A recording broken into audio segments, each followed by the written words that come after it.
Let's begin now. German Chancellor Olaf Scholz says that he plans to speak to Russian President Vladimir Putin in a due course. Now, as the cost of living crisis in UK deepens, the UK government discusses plans to introduce price cap on basic foods like milk, bread. However, British media quoted Downing Street sources who claim that currently there are no plans for mandatory price caps. Supermarkets in UK, they are expected to select the items which they will consider to cap here. UK government has stressed that the plan is supposed to be constructive and not an element of compulsion. In April, food prices rose by 19.1%, and that's the second highest rate in 45 years, as the inflation rate stands at 8.7%. Meanwhile, the British Retail Consortium says the measures will not make much of a difference here. The soaring prices of some food products indicate that the inflation has not come down as predicted by many of the experts here. Earlier, a report by London School of Economics said Brexit has been responsible for a third of food price inflation in the UK since 2019, between December 2019 and March 2023. Regulatory, sanitary and other border inspections added over £7 billion to the total domestic grocery prices, or £250 per family.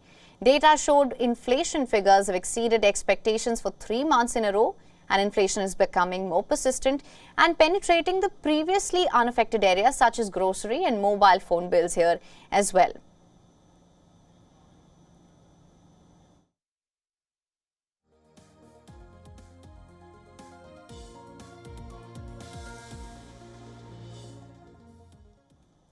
Now, for more on this, Mike Buckley, senior journalist and director to Independent Commission on UK-EU, joins us from Sheffield, England. Thank you so much for joining us. What can you tell us of the current situation in the UK? As I mentioned, the cost of living crisis is deepening. How do you see the situation unfolding going forward? So the cost of living crisis here is getting worse rather than better. Inflation has come down a little bit, but nowhere near as fast as people thought that it would. And it seems that the government doesn't really have a response to this. I mean, every month they complain about the figures and say that they want them to come down, but they don't seem to have any policies in place to make inflation come down. They're relying on the Bank of England putting up interest rates, but of course all that does is make mortgage holders, of whom there are about 8 million in the UK, poorer still. So it's a very blunt instrument to try and bring inflation down. And currently, anyway, it seems to be ineffective, despite the fact interest rates have gone up a lot in the last year.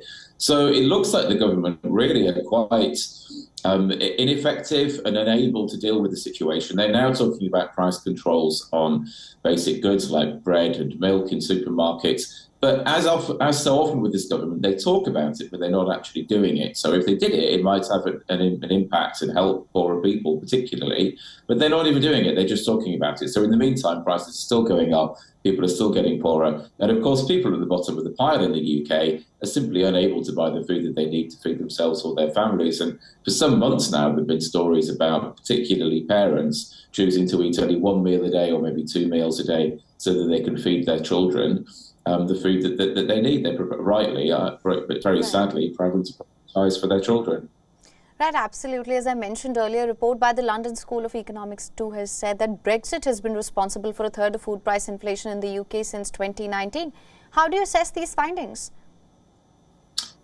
Brexit was always going to make this country poorer, and that was made very clear before the referendum in 2016, but was, of course, denied by Boris Johnson and others on the Leave campaign, and wasn't really publicised properly by the press either, who did, I think, a poor job in the referendum of explaining the consequences to the British public. And of course, since then, for most of the time, we've had a government that's been singing the praises of Brexit and saying it's going to be a great success for this country, against all evidence from experts, from the London School of Economics and from anybody else. So the fact that we're now in a situation where we're in a significant crisis because of COVID as well, and because of the war in Ukraine and climate change and other issues, Brexit is just making that worse. And you're right, collectively in the UK, we've spent an extra £7 billion on food alone.